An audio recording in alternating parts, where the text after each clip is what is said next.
Abra sua Bíblia no livro de Salmos, Salmo de número 3.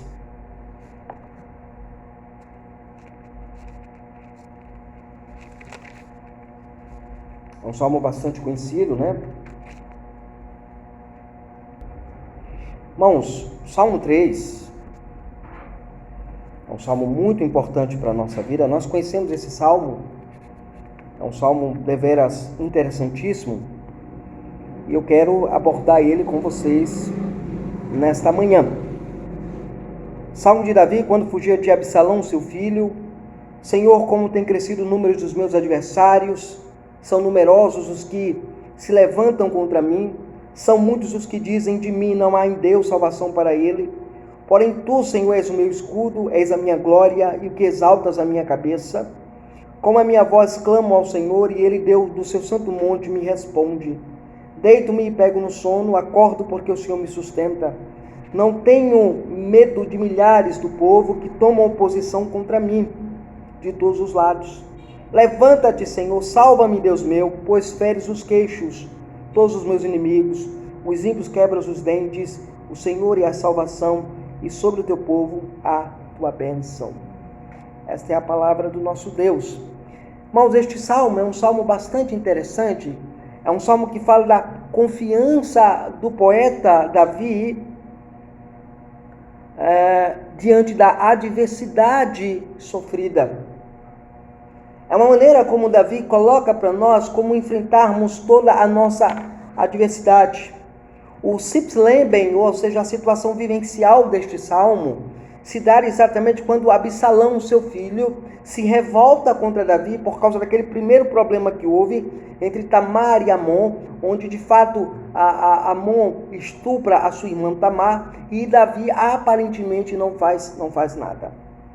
Então Absalão ele decide se revoltar contra a casa de Davi e ele decide usurpar o trono porque Davi não estava governando Israel como deveria ser governado no entendimento de Absalão. Então Absalão reúne um grupo de homens dentre o povo de Israel para perseguir e matar o seu pai.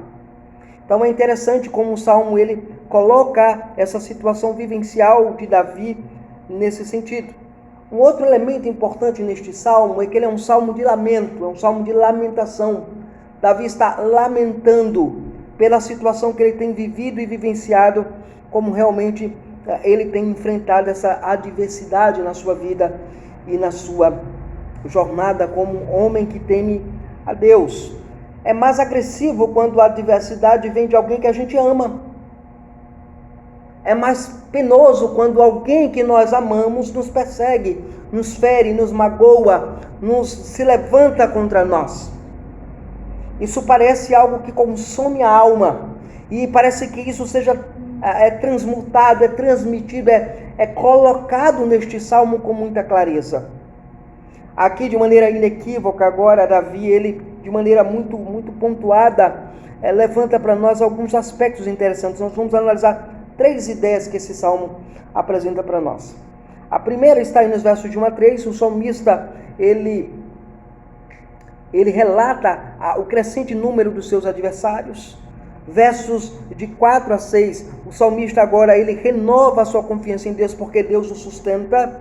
E versos de 7 até o verso 8, o salmista, ele antecipa a sua vitória em rumo à libertação pactual. Ok? Então nós vamos analisar isso a partir desse momento. Primeiro, o que nós entendemos aqui dessa confiança que Davi tem na adversidade. O primeiro passo que acontece é que Davi ele relata o crescente número dos seus adversários, como é descrito nos versos de 1 a 3 deste Salmo de número 3.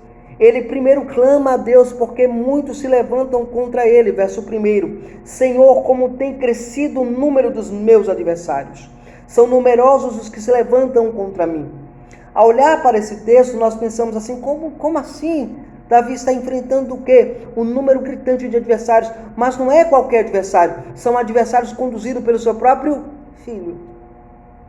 São adversários que o seu filho enganou, ludibriou, usou de má informação, usou de maneira maquiavélica para se levantar contra o pai, para tirar o pai do poder, para usurpar o trono do pai, para querer ser rei. E aí é interessante porque veja a progressividade do texto. Senhor. Ele usa a palavra Adonai. Ele diz, Senhor, como tem crescido, ou seja, como tem aumentado o número daqueles que são meus inimigos.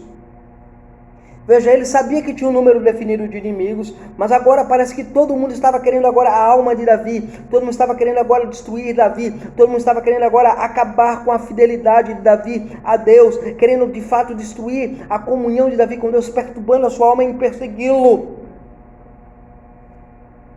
Então o primeiro aspecto que Davi coloca aqui para nós é que ele ora a Deus. Ele se levanta em oração, ele dedica um tempo a orar a Deus e diz, Senhor, como tem crescido o número dos meus adversários, são numerosos os que se levantam contra mim. Essa expressão aqui é uma expressão de oração, de busca a Deus, de relatar a Deus o crescente número dos seus adversários, e ele faz primeiramente isso por meio da sua oração. Às vezes as nossas adversidades batem a nossa porta e ignoramos o recurso que Deus nos dá, que é o recurso da oração, de buscar a Deus, de orar a Deus, de clamar ao Senhor, de crescer com o Senhor, de absorver a palavra de Deus. Esse é o grande problema da igreja evangélica moderna.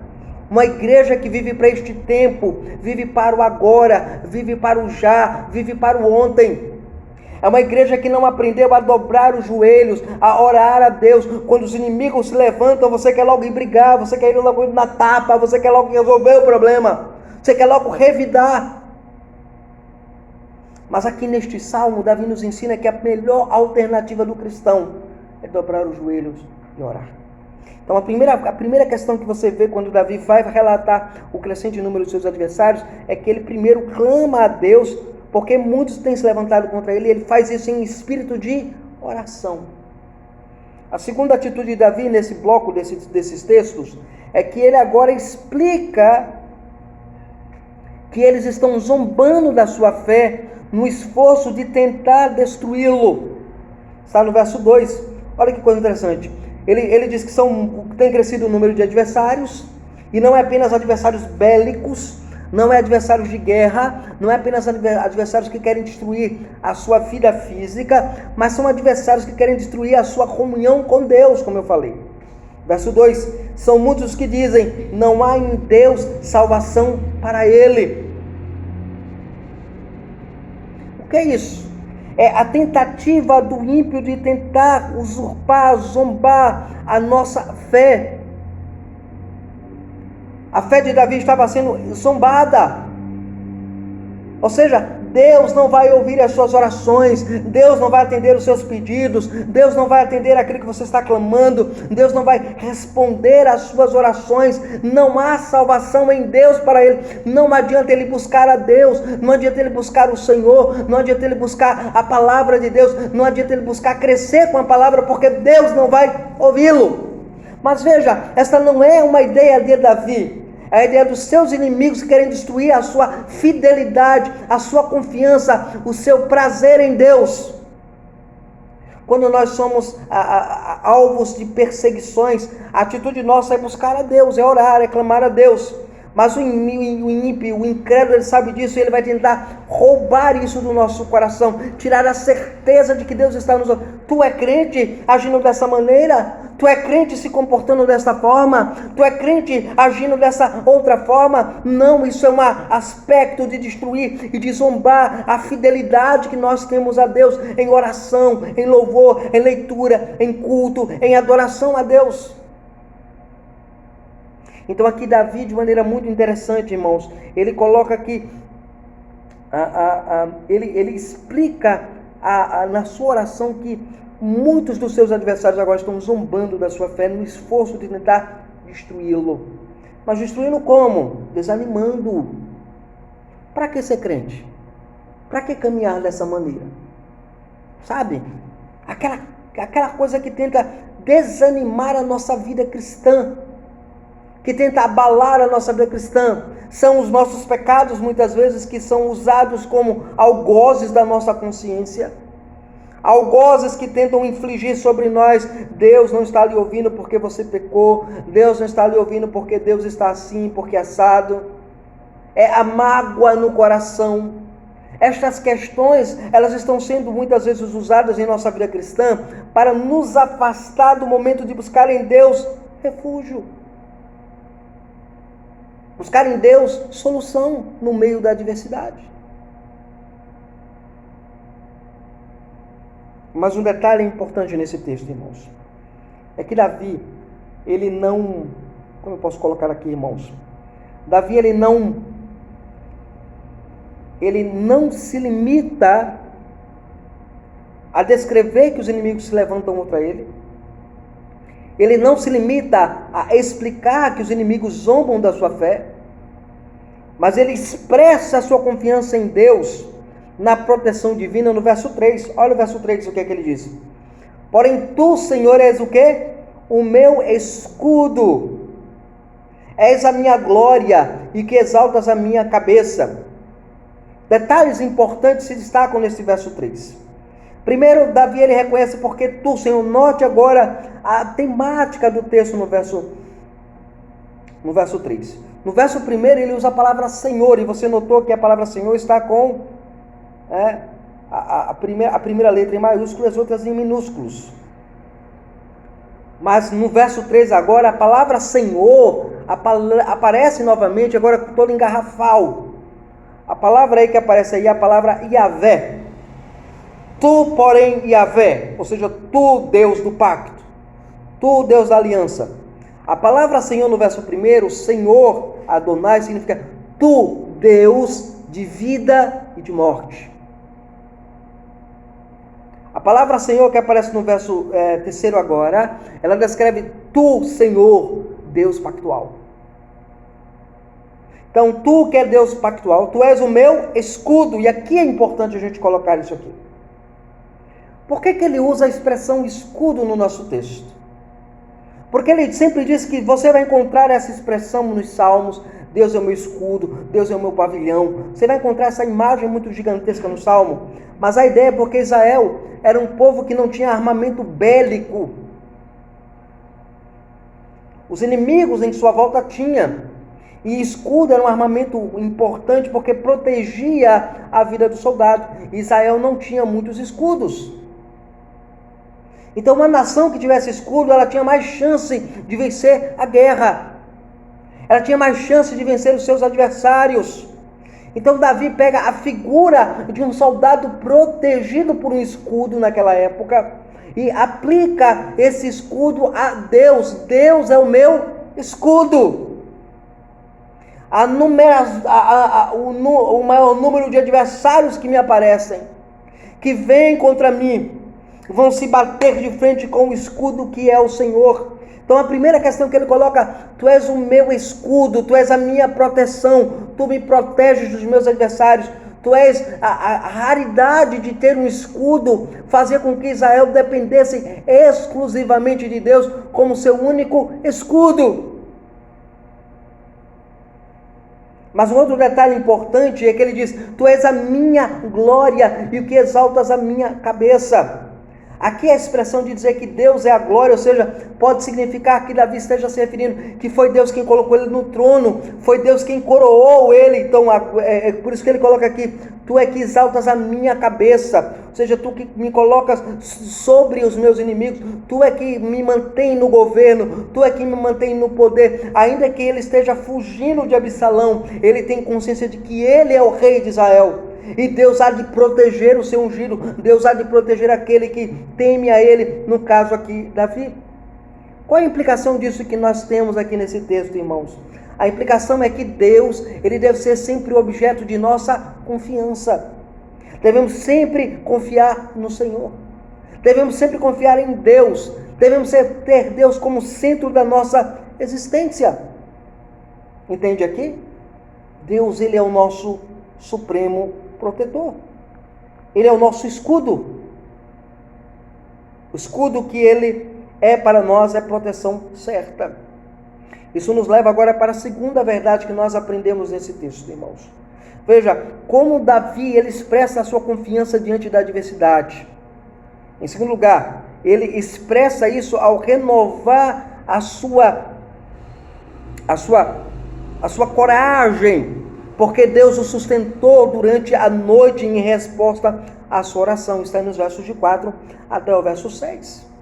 Nesses versos de 4 a 6 agora, Davi ele coloca a sua coragem em evidência, porque ele renova isso, porque Deus atendeu a sua oração.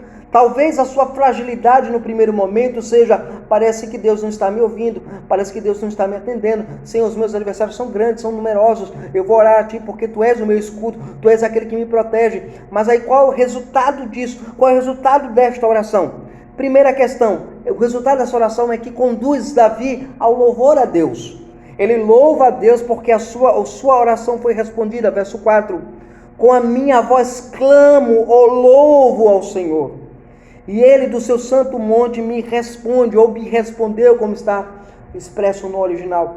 Então a ideia aqui no texto é que Davi, depois que ele clama a Deus, que ele ora a Deus nos versos anteriores, agora no verso 4 ele abre, ele rompe isso em louvor a Deus, porque Deus atendeu a sua oração. A oração deveria ser motivo de louvor a Deus quando ela é respondida. A minha oração foi atendida, pastor. Eu orei na reunião de oração, Deus me atendeu, Deus me fez compreender a graça dele, Deus respondeu aos meus pedidos de oração. Então eu quero prestar um culto de louvor a Deus. Eu quero louvar ao Senhor, eu quero engrandecer ao Senhor. Veja, ele diz, com a minha voz clamo. Essa palavra voz tem um sentido no hebraico de gritar em voz alta, em cantar de maneira jubilosa, em louvar a Deus, em clamar ao Senhor em adoração. E por quê? Porque ele me respondeu do seu santo monte. O que é que eu aprendo aqui? Que Deus ele não está tão longe de nós que não possa atender às nossas orações. Que Deus não está tão distante de nós que Ele não possa acatar as nossas orações. Ele está no seu santo monte, Ele está no seu templo, Ele está no seu lugar excelso e soberano. Mas quando nós nos aproximamos de oração dEle através da oração, através da obra de Cristo, através da mediação do Senhor Jesus, nós podemos agora certamente estar na presença de Deus dizendo, Senhor, o Senhor ouviu a minha oração e por isso eu louvo ao Teu nome. Eu exalto o Teu nome. Falta na igreja evangélica moderna o desejo de adoração, o desejo de gratidão, o desejo de buscar a Deus em louvor e em adoração. Isso é que falta na igreja nos dias de hoje. Agora, um detalhe importante que você percebe aqui no nosso texto, é que no verso 5 agora, Davi ele expõe que Deus o sustentou durante a noite, verso 5. Agora você tem a razão, o fundamento deste louvor. Deito-me e pego no sono, acordo porque o Senhor me sustenta. O que traz coragem ao coração de Davi agora, o que traz coragem ao coração deste homem destemido agora que quer enfrentar os seus adversários, é porque ele consegue, no meio da adversidade, deitar e dormir. Veja, isso parece algo insano. Isso parece algo contraditório, algo estranho, parece algo fora do comum, porque no verso 1 ele diz que os números dos adversários cresceram, estavam em todos os lugares caçando Davi, estavam todos agora querendo tirar a vida de Davi, e nós numa situação dessa, nós geralmente não conseguimos dormir, porque será que agora o meu inimigo vai me prender? Será que agora que o meu inimigo vai tirar a minha vida? Será que agora o meu inimigo vai de fato me levar, me arrebatar para o lamaçal da perdição? Mas observe aqui o texto. O texto diz que Davi ele deitou e imediatamente pegou no sono. Por que os problemas e as adversidades tiram o sono de nós? Por que a falta de dinheiro às vezes rouba o nosso sono? Por que a falta de harmonia no lar tira de nós o momento delicioso de dormir? Por que os conflitos dos casais, das igrejas, acabam levando um dos cônjuges para uma zona de desespero de não conseguir mais dormir? É porque muitas vezes nós não aprendemos com Davi, de entregar nas mãos do Senhor todas as coisas. Ele diz, deito e pego no sono, acordo, ou seja, eu não morri durante a noite, o inimigo não me alcançou. Porque o Senhor me sustenta. Por que ele conseguiu dormir e acordar? Foi porque ele foi um bom crente? Porque ele tomou algum ansiolítico? Porque ele tomou alguma medicação? Não! Mas foi porque o Senhor o susteve. Sabe o que impede de o crente entrar no desespero na hora da adversidade? É Deus quando sustenta este crente. Qual é o seu sustento? Qual é o seu alicerce na hora da adversidade? É a sua conta bancária?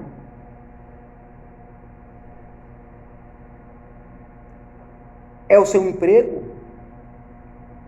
É a sua estabilidade familiar? Não, é o Senhor. O Senhor é o sustento da nossa vida. O Senhor é quem nos sustenta. O Senhor é quem nos mantém. Agora isso nos leva para o verso 6. Aqui Davi também, ele renova a sua coragem, porque ele decide renovar as suas forças frente às adversidades que ele tem enfrentado agora, porque ele sabe que Deus o mantém, ele sabe que Deus traz tranquilidade ao seu coração, ele sabe que Deus responde a sua oração, e agora no verso 6 ele diz: não tenho medo de milhares do povo, que tomam posição contra mim de todos os lados. Ele agora sabe que Deus o mantém, ele sabe que Deus o sustenta, ele sabe que Deus o protege, ele sabe que Deus cuida dele, e a atitude dele agora é enfrentar todos. Não vou temer essa multidão que me persegue, eu não vou temer essa adversidade que vem sobre mim, eu não vou temer isto, porque eu sei com quem eu estou, eu sei de que lado eu estou, eu sei quem é maior do que eles, eu sei quem é o meu escudo, eu sei quem é o meu protetor, é Deus. Isso nos leva para a nossa última proposição desse texto. Como Davi expressa sua confiança diante da adversidade? O salmista, ele antecipa a sua vitória completa em rumo à libertação. Está nos versos de 7 até o verso 8. Como é que ele faz isso? Primeiro, ele pede ao Senhor que o livre. Verso 7, parte A. Levanta-te, Senhor, salva-me, Deus meu. Então a primeira questão é que agora Davi diz assim: eu não tenho mais a ninguém, eu não tenho medo de ninguém, mas eu peço ao Senhor agora: Senhor, me livra, salva a minha vida, resgata-me debaixo da tua mão provedora, debaixo da tua mão consoladora, debaixo da tua mão que conquista e dá a vitória a quem quer. Esse é o ponto importante que você percebe aqui no texto. Quando ele diz, levanta-te, Senhor, ele não está dando ordem a Deus. É um grito de alguém que está dizendo, Senhor, vem em meu socorro, vem em meu auxílio, salva-me, Deus meu. Ou seja, Deus é o objeto da sua salvação, é o objeto da sua oração, da sua adoração, do seu louvor a Deus. Esse é um ponto importante que a gente precisa sempre considerar. Então o salmista, ele antecipa a vitória completa rumo à libertação. Primeiro, quando ele diz que o Senhor pede para que o Senhor o livre. Segundo, ele antecipa a sua vitória em sua oração, que será uma grande libertação da parte do Senhor. Verso 7, parte B. Aí ele vai dizer assim, pois, ou porque, feres nos queixos todos os meus inimigos, e aos ímpios quebra os dentes. Ele antecipa em sua oração o juízo de Deus sobre aqueles que estão contrário à sua pessoa, contrário ao seu governo, contrário à sua ação, contrário à sua existência. E agora ele busca em Deus a libertação. Ele diz, o Senhor vai ferir os meus inimigos, o Senhor vai desbaratar os meus inimigos, o Senhor vai anular, aniquilar os meus inimigos. E por fim, irmãos, no verso 8 agora, o que é que acontece? Davi, ele reconhece que a libertação vem apenas do Senhor. Verso 8. Do Senhor é a salvação. A salvação não pertence ao homem, nem à força. Veja, o que é interessante no texto é que há um grande número de adversários contra Davi. E Davi se levanta contra esses inimigos com Deus, sabendo que a salvação dele está nas mãos de Deus. É de Deus que vem a salvação. É de Deus que vem o livramento. Não é do esforço do homem, não é do poder do homem, não é da vida como o homem leva, não é o grande peso bélico que Davi tinha, porque Davi estava sob perseguição, estava longe do comando de todo o seu exército. Tinha alguns homens com ele, sim, mas não era todo o seu exército, e estava todos os homens agora levantando-se contra ele, e ele sabe que é do Senhor que vem a salvação, e por vir a salvação do Senhor, sobre o povo de Deus virá esta salvação, e sobre o povo de Deus cairá a bênção do Senhor. Ou seja, povo aqui no sentido daqueles que temem, que obedecem a Deus. Então, irmão, qual é a sua diversidade? Qual é a sua luta? Qual é a sua batalha no dia a dia? A sua batalha pode ser grande, pode ser numerosa, pode ser demorada, mas uma coisa é certa: Deus é quem cuida de nós. Deus é quem é o nosso escudo. Deus é quem é a nossa proteção. Deus é quem é o nosso libertador. Então aqui nós aprendemos nesse salmo essas verdades importantes. O que nós podemos aprender aqui, irmãos? Primeiro, não importa o número de adversários que nós tenhamos. Não importa. Dobre os joelhos. Peça a resposta de Deus. Não faça nada precipitadamente. Busque Deus em oração. A segunda verdade que você precisa entender é que quanto maior for o número de adversários, melhor será a ação de Deus, no sentido de que Ele é a nossa proteção, Ele é o nosso escudo, é Ele quem nos protege, Ele quem nos dirige, é Ele quem nos sustenta, é Ele quem nos guia em vitória. Não somos nós, é o Senhor. Terceira verdade: não permita que a adversidade da sua vida roube-lhe o sono. Aprenda a se entregar, a se abandonar à providência e ao cuidado de Deus. Faça isso para a glória do Senhor. E por fim, entenda que você vencerá a adversidade não porque você é melhor que o outro, mas porque Deus está com você. Porque Deus está com você. Dele é o teu escudo. Ele que se levanta para defender-te. Ele é o Senhor da salvação. É Ele o Senhor que abençoa. É Ele que age por nós, para a glória dele somente. Que Deus possa aplicar isso em nossos corações, e que nós possamos viver de acordo com como o salmista nos ensina neste salmo. Amém.